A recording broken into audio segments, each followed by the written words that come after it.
I'm going to introduce why I've decided to stand for mayor with a little history lesson.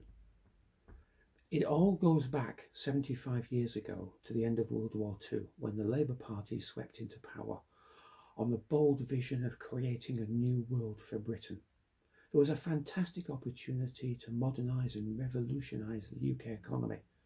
Our major enemies, Germany and Japan, had been beaten into submission and broken down.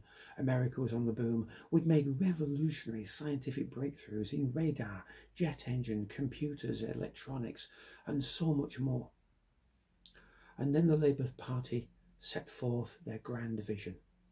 They were going to create New Jerusalem, a fairy tale, a magical fairy tale world with no science, no engineering.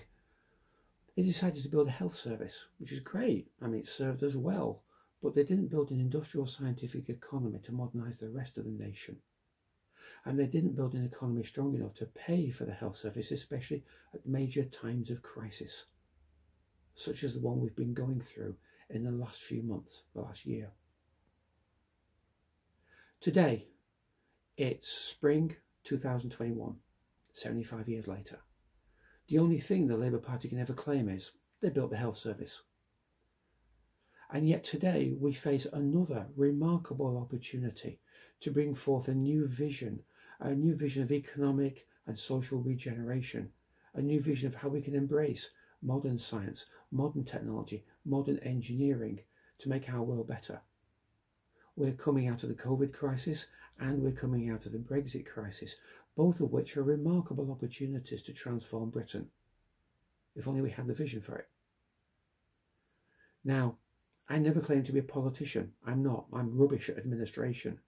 But what I can do is bring forth a vision of new technology, new science, and how it can be harnessed for the greater benefit of everyone.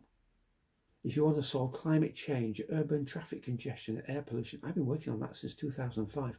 I've not been working on policies, economic mission statements. I've been working on the science and technology which can make it happen. But it still requires the resources. It still requires the freedom of action. And while people with a strong emphasis, a strong interest in science and engineering, like myself, can bring forth these visions of how we can transform our society, how we can create new jobs, new prosperity, and a new economic rebirth of Britain. It's then down to politicians who constantly produce the same endless bureaucratic nonsense. The most recent one, and one of the reasons that prompted me to take this action, to step forward, has been the idea of creating a clean air zone. Now, I agree with clean air. I've been working on the ideas and the basic science for 17 years. But I've been beating my head against the gates and being thrown in the gutter by the gatekeepers. So now I've arrived at one simple option, one final option. We have an opportunity to transform Britain.